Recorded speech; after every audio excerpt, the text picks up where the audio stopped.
tell everyone who you are and what you do. Used to not looking at my camera positions are all different now in the new venue. I am the owner, founder of Delta V Esports, an esports and gaming talent development organization, and I've been gaming since 1978, and been streaming since March. Is something I've been personally taking a stab at for different reasons, and that's kind of it. Awesome, man. What got you into esports?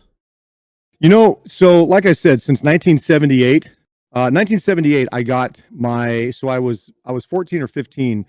And my uncle got me the Atari for home TV game station, which was essentially Pong. And ever since then, I was a, in the early and mid '80s. I was a, whatchamacallit, not, I'm thinking Game Center. My mind with all these, I was an arcade junkie. And so heavily into pinball. Then I got into Asteroids and Galaga were my games. And then obviously 1985-ish, Nintendo came out with the console. And then from then on, I have owned and played with my, 6 kids, my family, everything that's ever come out. Got into PC gaming. Doom was my huge, really first big push into that. And then for the last few years, I've just been watching esports as an industry, right? Meaning what's happening in the industry that at the level of sports entertainment. And so I started seeing what was happening there and super excited that we have the things that are happening. By the same token, I realized in talking with a lot of people in the industry that we do not, the element of talent development is a vacuum of non-existent opportunity for the most part. Nothing that's really cohesive and structured. And so I came up with the idea of saying, hey, listen, we can have a development pathway that works for everyone and does things the right way, so that if you want to have a career or income, part-time or full-time in gaming and esports, then we're going to build those pathways to get there. All of us see all the 1%, the venues, the stadiums, like I'm in now here at the Esports Stadium, Arlington, and all the teams and all the players. I mean, Optic Gaming is doing a commercial in the stadium right now. We all see that, but everyone else, the majority of people that want to get to where those opportunities are, don't know how to do that clearly, and that's where we come in. Oh man, that's awesome. And like we've previously talked before, and I've watched your live streams. You said you started off with fitness. You owned a fitness company. Like, when you saw the opportunities in esports, are you saying like that it's very profitable in the future, in the long run, because we're trying to organize like how we do fitness? Because the fitness is on that health rave right now, especially with COVID going on. So when you look at esports, you see esports being on the same level as like actual sports. Like, you got MMA, UFC. Do you think esports is going to get on that kind of tier? Bigger. It will surpass every traditional sport on the planet and every fitness kind of thing. Yes, I did. In 2009, when the economy crashed, and you can go see the whole, the founder of CrossFit did our story. It's the Rob Davis story. You can, if you want to see all that sappiness that went on. I started a CrossFit affiliate in my garage in 2009. By 2000, about 18 months later, I went from my garage to another small facility, then to a 15,000 square foot facility. And I've worked at the CrossFit Games as a team lead for years. I've worked at regionals as a team lead for years. I've been an athlete in CrossFit. I've been an affiliate owner, one of the biggest at the time in the world. And what I recognized when you mentioned fitness, and I know you understand the fitness world, CrossFit had an impact, snuck up on the fitness industry in a way that no one anticipated. And there's not a single aspect of fitness anywhere in the world that I've ever come across that isn't influenced by CrossFit, whether they have, alpha training facility or the methodologies or something, because it for several reasons. One, it was built on community. Two, it delivered results that had been unmatched. And three, Greg Glassman actually quantified the measurement. Who are the fittest people in the world? Now, when you talk, so I'm taking that model and we're bringing it to the world of esports. When you ask how big esports is going to be compared to traditional sports, I will tell you this: esports and gaming are going to be the biggest industry in the world and most admired industry in the world within 20 years. And I think it's actually going to be much sooner than that. But let's step that back a little bit and say, why do I say something like that? Well, first of all, right now, the BBC News last week put out an article on their website talking about it's 52% of the world's or 52% of spending on entertainment. Okay, 52% of all entertainment spending is spent on video games and gaming and esports. That means that it's more, ready? It's more than TV, film, and music combined. Okay. 53% of the world's population play video games. Now, what's happening is we've seen across the boards over time attendance at traditional sporting events, attendance, viewership at traditional sporting events is all declining. And I think it was I think the CEO of Logitech said this, and I think there was an article in the New York Post a couple of years ago. I don't remember exactly what it was, saying that think about this, for every traditional sports fan that dies today, 2 esports fans are born. So there's absolutely no question. All of the data indicates, and if you have any kind of common sense around what's happening and what you're seeing, esports will surpass. Now, I'm not saying football is going away, and I mean, for example, if you take soccer, football, I mean, that still dominates in terms of world attention and money, but it's dinosaurs once ruled the earth too. So, it's changed. Times are changing. Stuff's happening. This is true because if you think about all the sports people, even hip hop stars, rappers are moving over to playing a lot of esports games. Like Ninja played with a lot of other rappers and football players. You got Dr. Disrespect playing with what was it, Odell Beckham. So there are like transitions with both worlds. Yeah, absolutely. And if you look at, for example, if you say look at what Epic has done with Fortnite in cross-platforming every industry, right? Soccer, baseball, football, Marvel, DC, musicians, right? Marshmello, all these other people, that has bridged gaps in industries like nothing else has ever done before, besides maybe Steve Jobs and the things he did with Apple in all 5 industries. That is if you just look at the common sense part of it, you say something's percolating here, something's happening. This because every NFL, not every NFL player, but let's be honest, most professional athletes, college athletes, at some time in their day play video games as well, right? So there's mass appeal, and of course, when technologies continue to advance, when places like India have the bandwidth on internet and mobile gaming obviously is on the huge uptick, right? Because it's super easy. It is literally going to be the biggest and most admired industry in the world, not just on the consumption side of it, right? Not just playing video games. I was having a discussion with someone last week. The consumption of it is what drives all the other things, right? We consume movies, but the movie industry is full of, lighting and cameramen and directors and writers and legal teams and, go on and on and on and on. That scope is going to be amplified to a much bigger scale in what happens in gaming and esports. And I separate those two, gaming and esports. Yeah. Why do you separate them?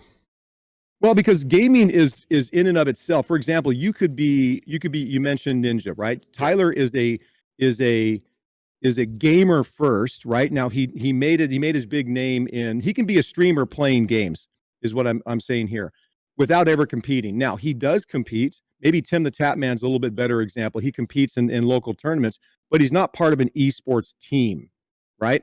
Esports is the 1%. Esports are the amazing stadiums like the one that I'm at here in Arlington, the ones that are happening around the world.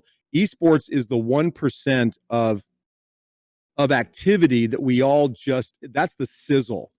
And so, franchises that are tens of millions of dollars to be a part of, teams and rosters that are extensive. I mean, that is professional sports entertainment, right? It's why the Jerry Jones and the Ray Davises, are coming into esports. They understand sports entertainment at a very high professional level, and they do it incredibly well. Gaming can be anything. You can be a part of gaming, be a streamer, produce content, do all kinds of things, and never ever compete.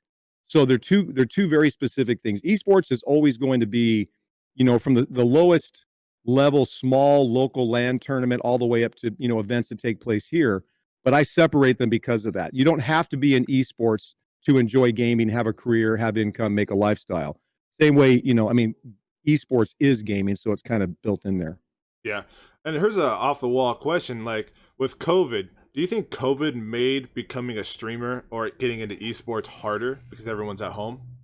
So I think those are two things. That's a good question. I would say that COVID has had obviously a massive ramp up in people not able to go places. I think I'll try streaming, right? So there's this huge uptick of people that are giving it a try.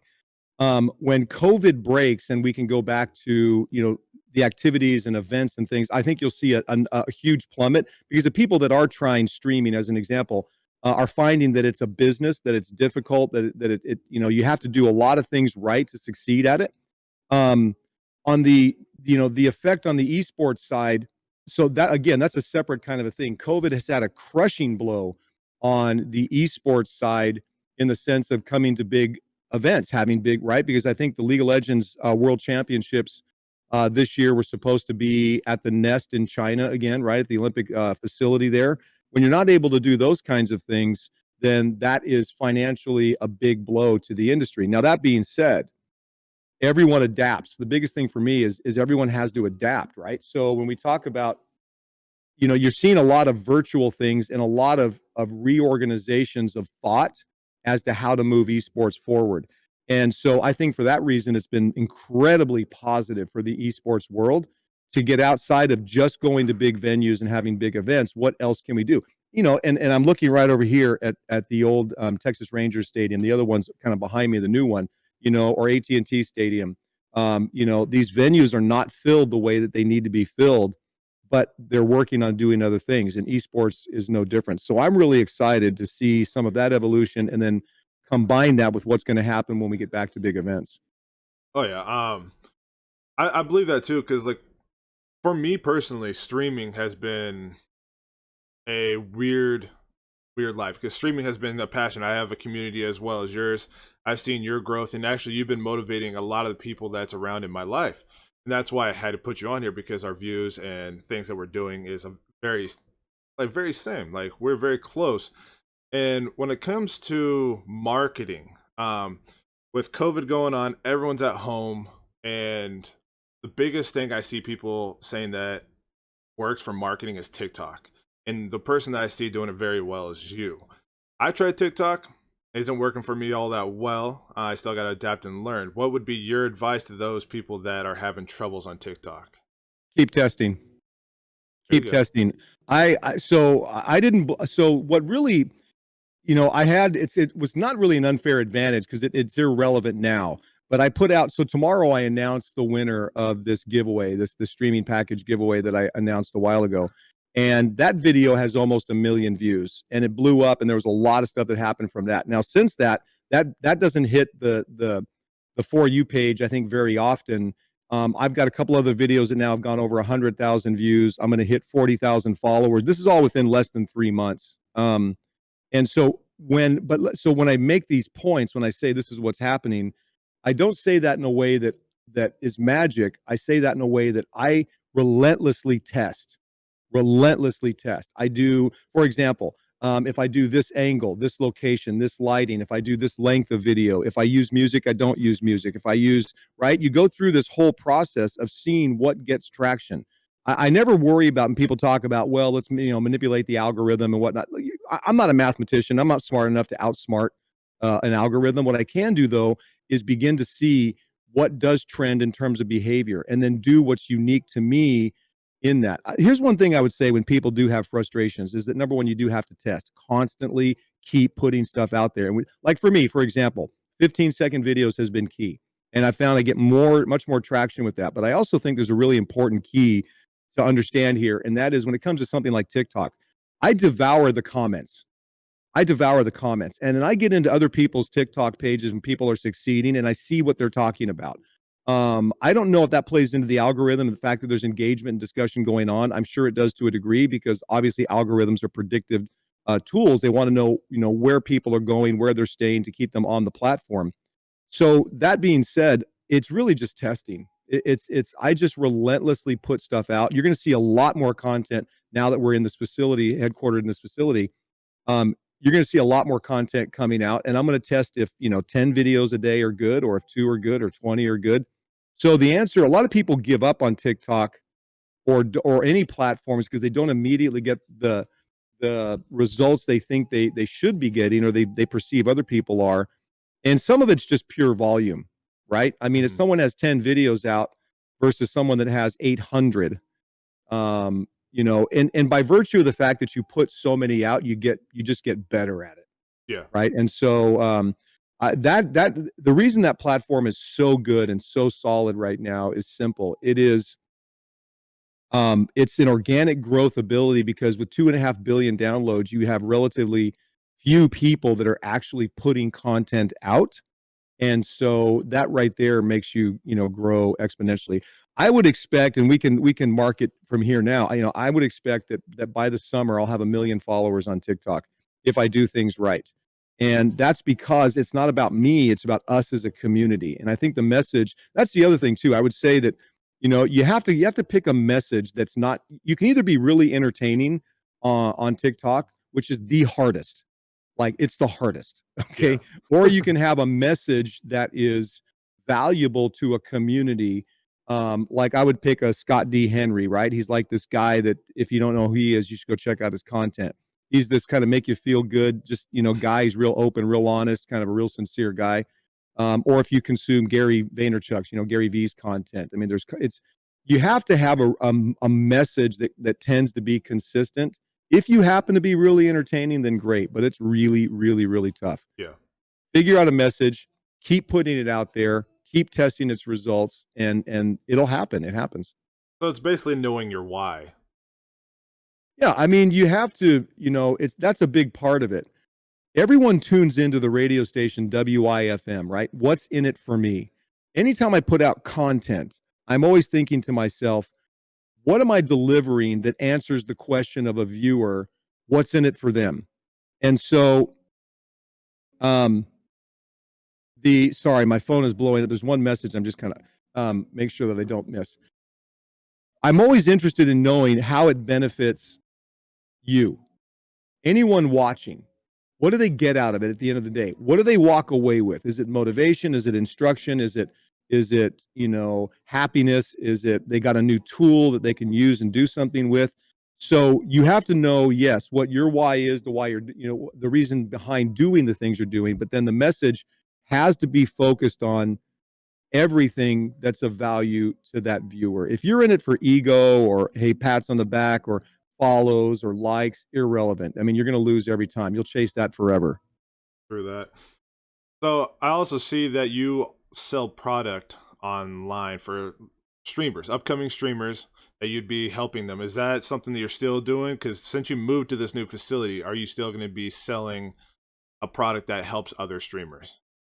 So if you're talking, yes, I mean, so Delta V Esports and StreetTacoEater Nation are two different things. When COVID hit, we were ready. We were 2 weeks from opening the doors of our facility in Fort Worth, um, and we weren't able to. So we had to find a way to deliver our development content, which has always been the plan, online. So the answer is yes. We're gonna absolutely amplify what Delta V Esports is a talent development organization. Not everyone, the vast majority of people are not going to be able to come to the stadium.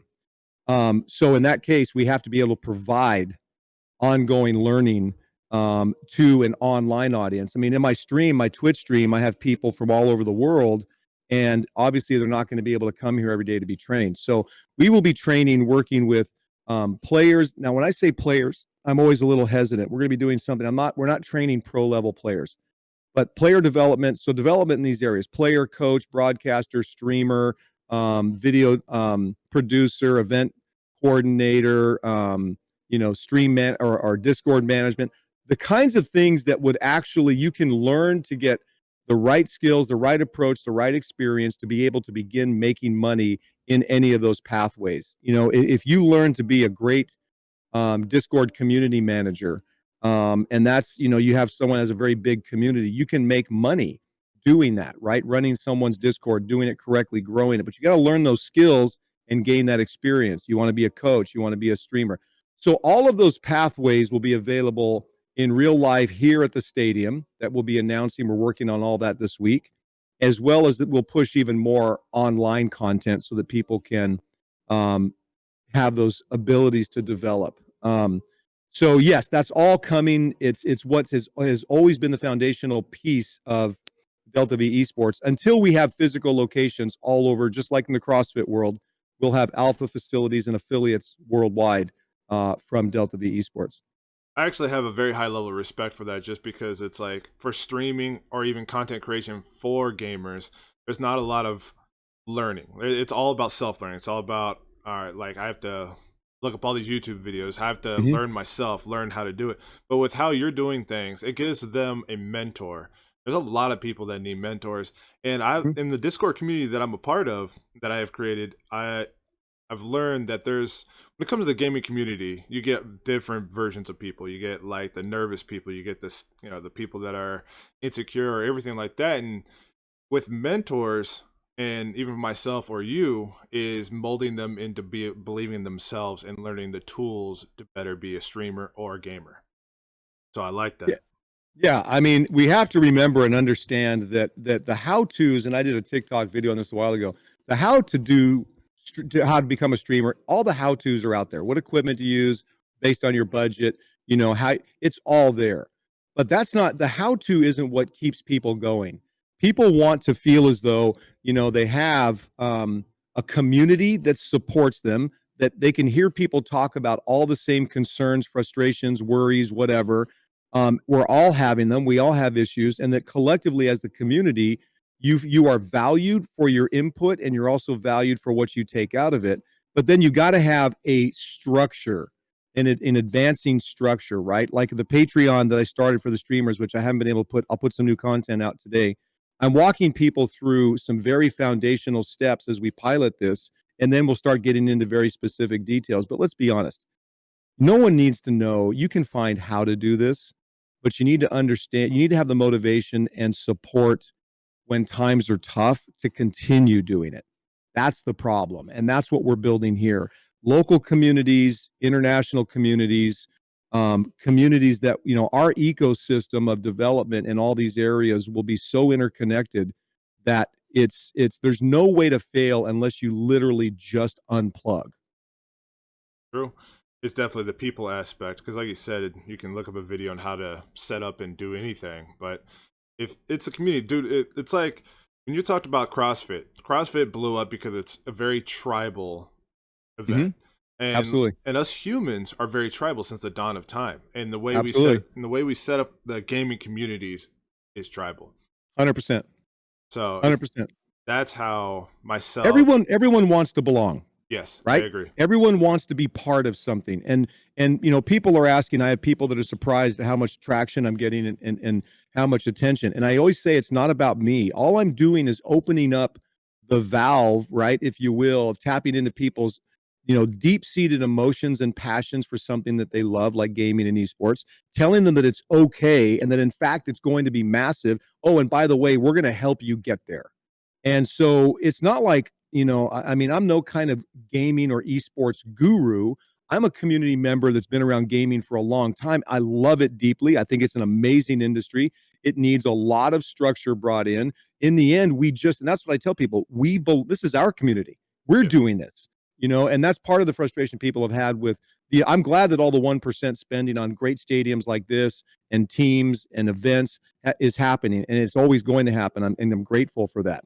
But in the end, gaming and esports is our community. And whatever we bring to it and take from it is a part of helping people understand it's critical. It's critical what you bring to it. It's critical what everyone brings. But this is our community. We're going to build it our way. That sense of belonging, and approval, is the real fuel behind the motor of what we're going to have happen. true that. That's awesome. And I want to say that one of your biggest keys for your success as well is that glorious beard that you're repping. It's got a ways to go. It's kind of at a rough stage. I committed to doing a yeared, which is growing a 1 year beard. I started April 1st. And so I really my wife's not a big fan. I actually like it. I think it's going to be, I think I'll probably try to take it another, unless I'm at terminal length. I may be at terminal length as an old guy. I'll probably Nah. take it a little bit longer. Maybe another 4 or 5 inches. Yeah, We'll get see. that Viking beard going on. There you go. There you go. Exactly. I have that, like that condition where my facial hair grows way too fast. So by Hmm. Friday, my length will be as long as yours. Do it. I love it. I love it. So with all this esports, gaming, everything, how's your family take this? How's your family feel about it? So it's that's a really interesting question.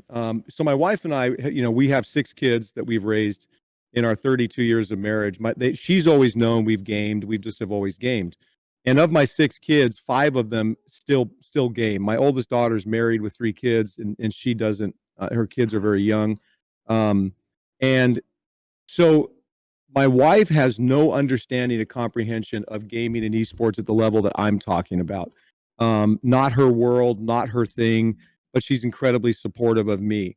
The rest of the kids, interestingly enough, so I have 4 boys and 2 girls, are all in one way, shape, or another wanting to come back into this world with things that they can do in their way.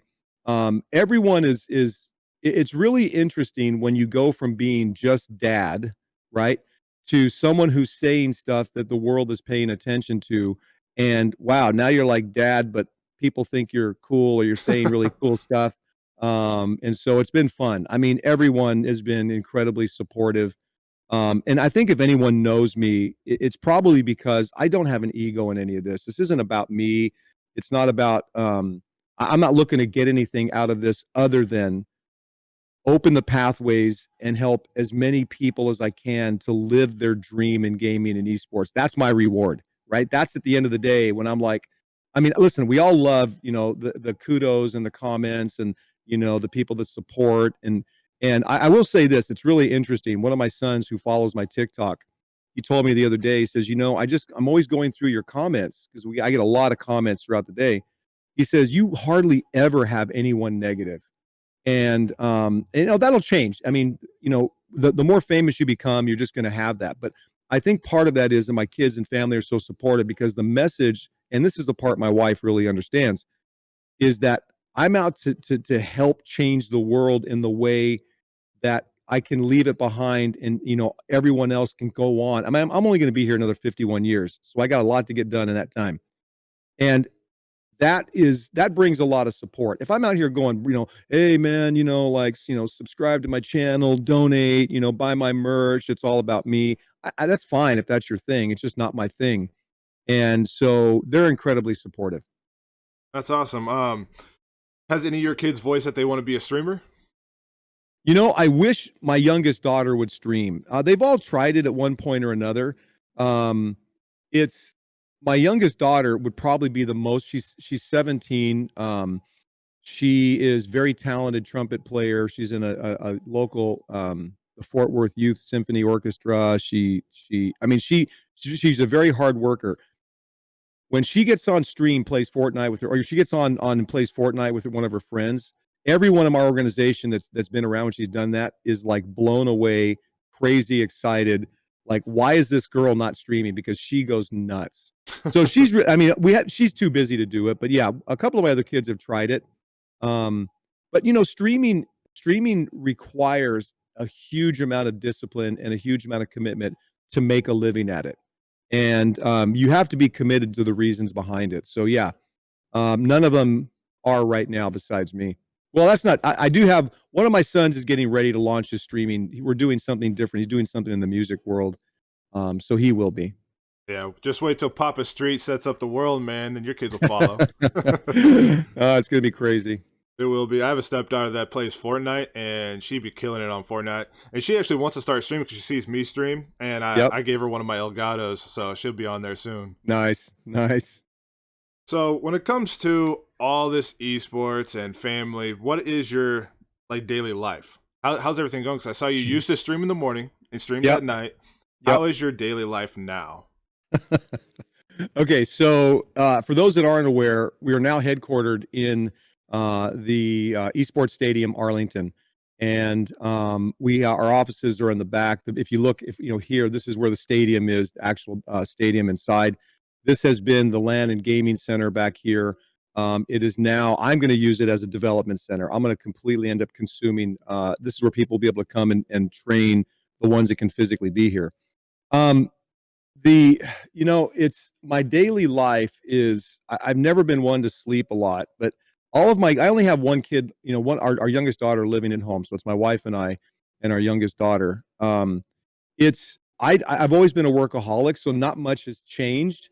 in the sense of the amount of time that I put in. I will have, as soon as this week, we'll get all the stream elements figured out. We got a couple of things to get locked in with the change of management. Um, but I'll have a streaming schedule, and then we'll be doing development stuff here, IRL, throughout the day. So my days are long. I mean, I'm usually up by 7 at the latest. A lot of times I'm up at 2 or 3 in the morning because I just can't sleep, and I go work. I'm going to be here once we get the schedule set out. I usually try to be in bed, sleep by midnight or 1. And everything else, every minute of every day is built around getting this stuff in place to help the world of gaming and esports. And then in that, you can be successful in managing things you do with your family around that as well. I take Sundays off. Sunday is a day that I don't do anything except do things with my family. And so that's kind of my one release. But the other 6 days, as many things as I can pack into the hours that I'm moving and awake, I do. That's awesome. So when everything hit, cause like I believe this, speak it, believe it, achieve it. And what I see from you, and I found you, let's say about a month ago, about a month and a half ago, and I've literally been studying all your streams and how your things progress. And now you're in the stadium. It looks like a space station behind you. You're the NASA sergeant right now. So It's how did it feel when this all came to this point right here? So I'll be honest with you. This is not a surprise. It's just the next step. I know exactly where we're going to be in 20 years. Delta V Esports will be the largest provider and developer of esports talent in the world. We'll be international. We'll be a $5 billion brand within 20 years. Everything that is happening has been already accomplished and done in my mind. It's now just a matter of just doing the work. So, and things have lined up. This was an amazing story. I've been talking with the people that are now running this for the last 3 months. The thing for me that is, it's very difficult at the highest level down to the daily nitty gritty. It's done for me. This is a done deal. I know where we're at in 20 years. It's just a step by step to get here. This is an amazing opportunity, not only for Delta V, StreetTacoEater Nation, but for the stadium as well, because of the things that we're going to do in rebuilding its reputation and its allure. But I mean, geez, come on, man. I get to sit and stream in.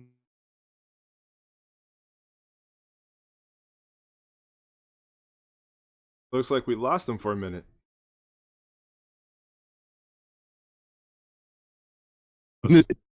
There we go. Are you there? Yep, there we go. Am I back? You're back. Okay. We do have like the GG Leap guys, and there's stuff going on behind the scenes here today. So the thing for me is it's all done. It's done. I know exactly where we're going to be. I don't know the exacts of how we're going to get there. I know that we are going to get there, and I have milestones, and so the expectation, nothing's a surprise. This isn't a surprise. I fully expected that these kinds of evolutions would take place. And so I just go day by day according to the long-term plan that I have, accomplishing the maximum amount that I can, and then different things are going to pop. Here's one thing I found, and as a guy my age, when you have enough clarity and enough energy and enough motivation and a hard work ethic, things will just amazingly appear in your path that will help you get there. It's the people that want to go out and say, "Hey man, can you help me do this, or can I get this, or will you do?" No, I don't ever do that. What I do is I have a very clear plan with a very clear objective. I have milestones along the way, and I go work my face off to get there. And when that happens, amazing things will fall into place. And that's a lot of what gets missed, I think, by people, is that there's no substitute for just good old-fashioned hard work. And then you combine that with a very clear objective at the end of a very well thought out plan, one that you can be adaptable in. You're going to succeed, because you can't help, the universe is just going to make sure you do. This is true. I tell people all the time, everyone has greatness within inside them. It's their choice to attain it or not. Yep. And most of that's just work and belief. This is true. And with your amount of confidence that you just radiate, where do you pay respects to for that? Like, were you just born one day and as a baby went, I'm going to be the greatest person in the world? Or like, well, I don't know if I'm ever going to do that. I would say, so I was raised by a single mom and we never had a lot. We were pretty poor, but I always had enough to eat one way or another. And I would say that my mom instilled a work ethic in me that has been just a core of who I am. She was a very hard worker, and over the years, until her passing, she was always advancing her station. From a lot of years growing up, she was a waitress, and that's how we were supported. I was by myself a lot because she often worked at night, and I was a young kid, went to school in the day, and so she was just an incredibly hard worker that always knew how to figure out a solution to whatever problem came up. So that's number one. Number two, I would say that I have devoured hundreds and hundreds of books over the years, if not probably thousands, of every business world or any kind of leaders' biographies or autobiographies that have shown me, the that I'm not a weird thinker, that I like someone kind of gets me, because I've always thought I was kind of broken in the way I saw the world and the things that you could actually do. And then, finally, with gaming and esports, I mean, geez, come on. I mean, I've been involved in this since 1978, but the people that have come before and have laid some amazing foundations and done a lot of really hard work in creating orgs and creating, teams and creating, streaming, the ninjas, all the people that have done so much work before me. I'm just standing on those shoulders, and I have mad respect for everyone that has done that and is still doing that. So, I would say that if anything is accredited to me, it's simply my vision. Like I just view the world differently in the sense that we really do have the opportunity to do anything we want. If that means, like my dad, who I didn't grow up with, worked for Pacific Bell in Southern California, almost his entire working career until he died. If that's what he wants to do in the world, 100% we need that, and hats off and mad respect for that. Versus if you want to be someone that's literally going to change the world in some way, then mad respect for that. Everyone brings something different. I know very clearly what my talents are, and they're very few, and I know very clearly what most of them are not. But thank goodness I have amazing people that'll come around and fill those voids. Man, that's awesome, and the wonderful story too, because you came from. I don't like to say people have rough past. You came from a humble beginning to a business owner to now with the vision of changing the world for. And the thing is, I don't know if you understand. You probably do understand because you got the vision. But this is changing not only the lives of people that are affected by COVID, but it's affecting the children, because the children are growing up. They're playing Fortnite, and they're seeing this man that's giving them an outlet, giving them a place where they can feel accepted and they can actually make a living off of something that you're doing. So it's great, and I have a lot of respect for that and respect for you, because that gives something for my stepdaughter to see, not only me, because they want to see someone else that's other than the person that's raising them, and that's you. You're the man on the mountain right now. Well, I don't know about that. I appreciate that very much. Thank you. And it's very gratifying to know that I can have an impact in some way. It's not hard to figure out. It's the problem for, since I'm the age of parent, I've raised my wife, like I said, my wife and I have raised, all of our kids are adult kids now. It's not hard for me to understand that my generation, a lot of people, it's not, gaming's always been a combative, thing for most people growing up. Take the trash out, get a life, do your homework, you're late for work, you're not spending time with me, all those things. It's why I actually created a formula for how to know how to manage that time. It's so the conflict or the difficulty right now is for the world to understand. If I say to someone, hey, you need to be a pro tennis player, right? Well, the steps involved from the time you're very young and the academies you can join, and being part of school programs or scholarships or whatnot. If someone says, I want to be a professional coach in esports, no one knows. Like, there's nothing to get your arms around and squeeze and say, oh, yeah, I've seen people do that. Number one. Number two, I see how you're going to do it. All that people see in this kind of myth of what's going on is a lot of, oh, well, Ninja made this and Tim the Tapman does that. And Double Lift has this, it's like, okay, that's great, but how do you get there? And so what all I'm doing is satisfying the needs of parents at one end, or the adults or people that say this can't be real. And I'm saying it absolutely is real. And number two, I'm going to help you understand that there's a path to get there.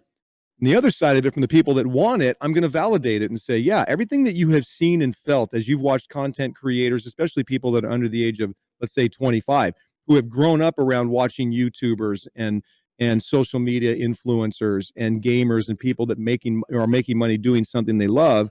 I'm saying, okay, now it is valid, it is legit, and we're gonna take you and how to get there so that you can go to a parent or a friend or a family member and say, here's my objective, here's people that have done it, here's how you do it, and here's my plan in working with you to get there.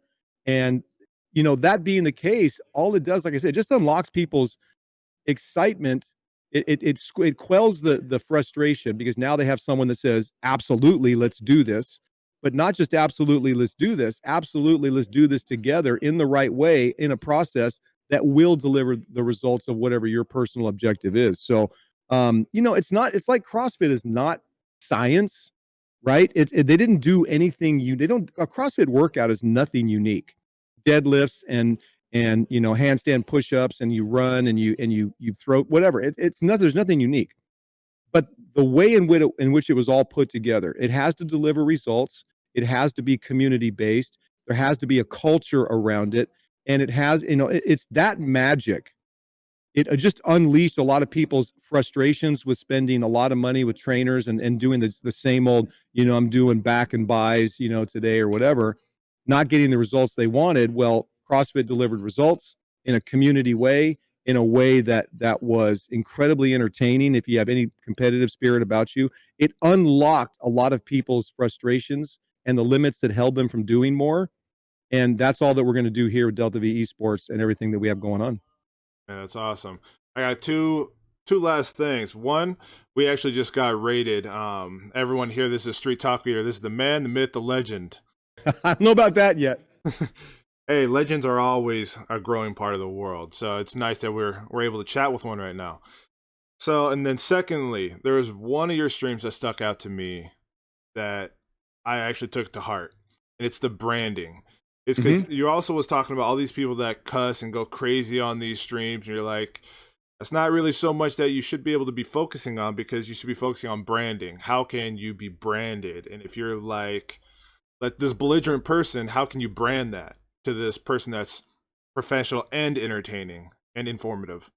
So if you can give me a little bit of advice, that's something that I'm working on, or any other streamer, how would you give them advice about branding? Well, so branding is everything. And I would say that if you really want a lot of in-depth insight into branding, go consume a bunch of Gary Vaynerchuk stuff about branding. But even before I ever knew he existed, branding's always been the main thing for me. And I mean that this way.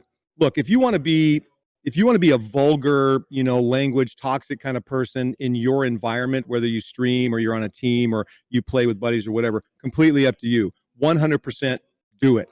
But if you want to be a person that is brandable to big level brands that are pouring in to the scene, whether it's Red Bull or Nabisco or, whatever it might be, then you have to treat it more professionally. But here are the two things, and we had this discussion a little bit this morning. Toxic behavior in vulgarity and all the kinds of things that would go along with that are quantitatively measurable. In other words, you can quantify the net negative result in performance. If you're a player who's very toxic, it diminishes your performance. If you are a streamer that's constantly negative and toxic, you can have an audience, and however, the overall vibe doesn't ever last very long unless you're just more toxic or more vulgar. So if you want to do that privately, 100%. But I always use the example, LeBron James isn't going to show up at a press conference and be dropping F-bombs and being toxic and vulgar, because he has a responsibility of a level of professionalism to his team, to his contract, to the sponsors, to the venue he's at, whatever it is. All I'm saying in the world of gaming and esports is, if you want to be marketable, you have to build a brand based on something. I think, I don't think, I 100% know. We have to elevate our standard of behavior at a professional way. And then what brands you build around. It's so funny because I'm telling you, every day, almost every day, when people say, so Delta V Esports has a code of conduct where it's actually influencing the people here that we're doing now at the Esports Stadium, Arlington. Anytime I've ever been around someone and I say, hey, listen, code of conduct, let's just, let's be more professional. They all thank me. Like, everyone says, yeah, I actually feel better. I actually am liking this better. I actually, I'm playing better. outside of the opportunities for big brand awareness and big sponsors and things, it doesn't matter. You can be what you want privately, but if you want to elevate what's all the, because there's a lot of people want to spend a lot of money in gaming and esports right now. And if you want a piece of that, then you just have to elevate your game. We just have to elevate the professional standard. And that's all facts. And I love every word of that because that's what I'm working on right now, man. Branding. And I'm following your lead, man. I'm taking the blueprint and making it my own as well. And I'll be seeing you very soon in that stadium, man. I'm looking forward to it. Yeah, bring the king and the legend together. All right, so that's all we're gonna have right now, and I appreciate everyone dropping in. If you can go ahead and follow Street Taco Eater on Twitch, TikTok, anywhere, all of it, Instagram, all the social medias. And Street, man, I appreciate you dropping in and giving me the chance to speak to you. Loving every second of it. Anytime you need something from me, if it works in the schedule, I'm here for you, brother. I appreciate what you're doing. I need you to understand, and you've seen enough of my content, anyone to understand that all I'm trying to do is get you to understand how much value you have to everything that we're doing in moving esports and gaming to the center stage of world attention and admiration. It's not me. It's getting you to, because what you're bringing, the stuff you're doing is amazing, awesome. Everyone's input is valuable. It's critical that you're here. So hats off to you. Mad respect for what you're doing as well. Man, I appreciate it. Just letting you know that everyone in the chat saying thank you for the insightful conversation, and everyone's loving it, man. Awesome. You're so welcome. Much more to come. All right. Talk to you later, man. All right. We'll see you.